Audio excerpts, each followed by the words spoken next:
सौत सौगुनी बुरी, छाती दिन रात जलाती है।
पागल है तू तो।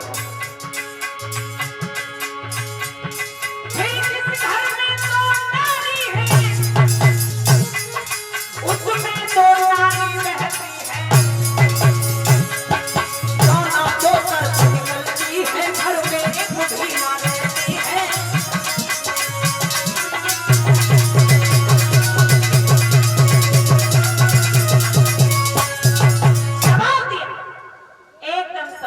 हुए कहा,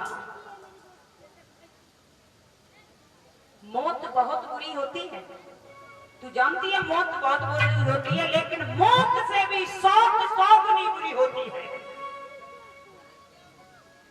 आज की क्या पहले की, अगर किसी माता बहन से ये कह दो कि कोई बात नहीं दूसरी शादी कर लेते हैं, तो दूसरी शादी के नाम पे रोटी तो छोड़ो, क्या तो फांसी लटकेगी, डायरेक्ट कुआं में गिरेगी,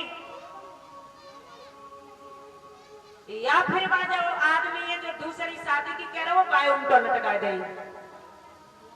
लेकिन ये भी सही बात है कि ये तो कर्मों की खेती है।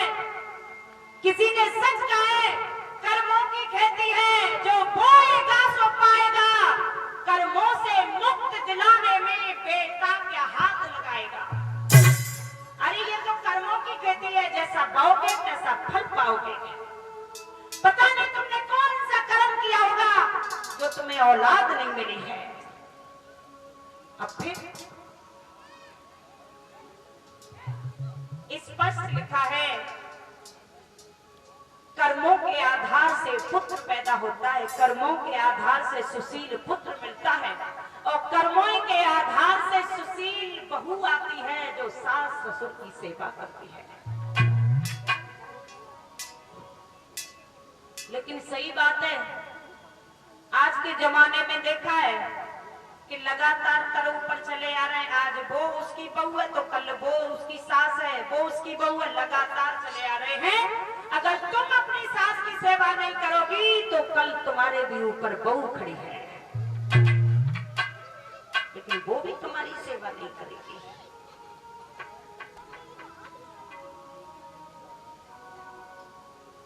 लेकिन मैं इतना जानती हूं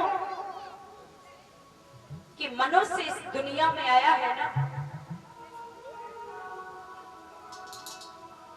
ये जिंदगी सिर्फ पल भर की है।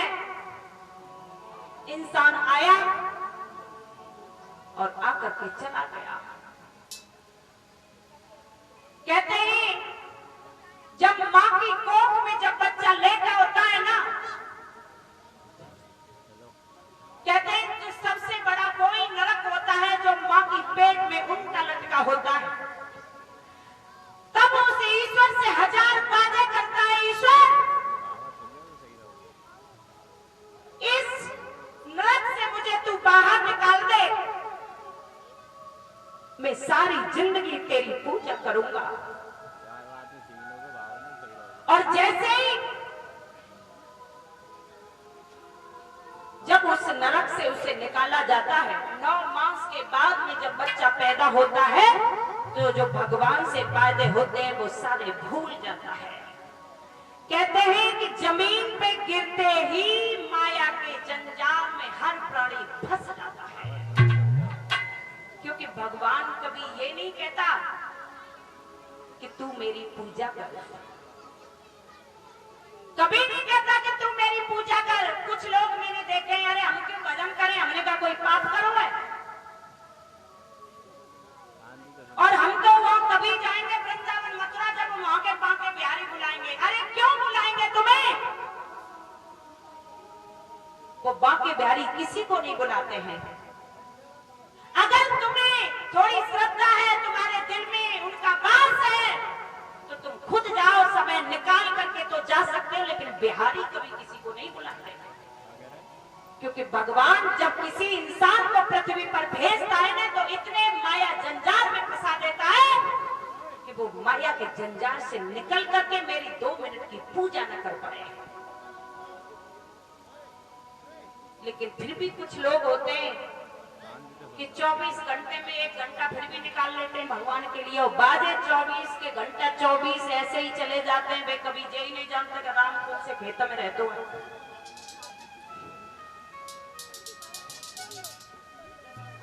लेकिन किसी ने कहा सतयुग त्रेता द्वापर युग में 10,000 वर्ष तक तपस्या करते रहते थे ऋषि, लेकिन फिर भी भगवान को प्राप्त नहीं कर पाते थे। लेकिन इस कलयुग में बताया है कि अगर 24 घंटा मन लगा करके अगर भगवान का भजन कर लिया तो भगवान सामने खड़े हो जाएंगे। लेकिन 24 घंटा तो बहुत बड़ी बात है। जिसने 5 सेकंड अपनी इंद्रियों को बस में कर लिया ना, तो वही तो भगवान को प्राप्त कर पाएगा। लेकिन देखा है पूजा में बैठ गए और मन आप बम्बई पहुंच गए, 1 सेकंड नहीं लगी। बम्बई में क्या हो रहा था, क्योंकि पहले घूम के आए, तो मन इतना फास्ट चलता है, इतना जल्दी चलता है कि तुम्हें 1 मिनट 1 सेकंड भी तुम्हें भगवान का भजन नहीं करने।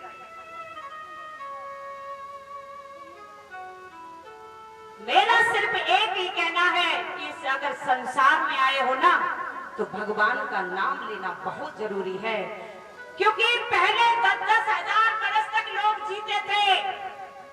अब कलयुग में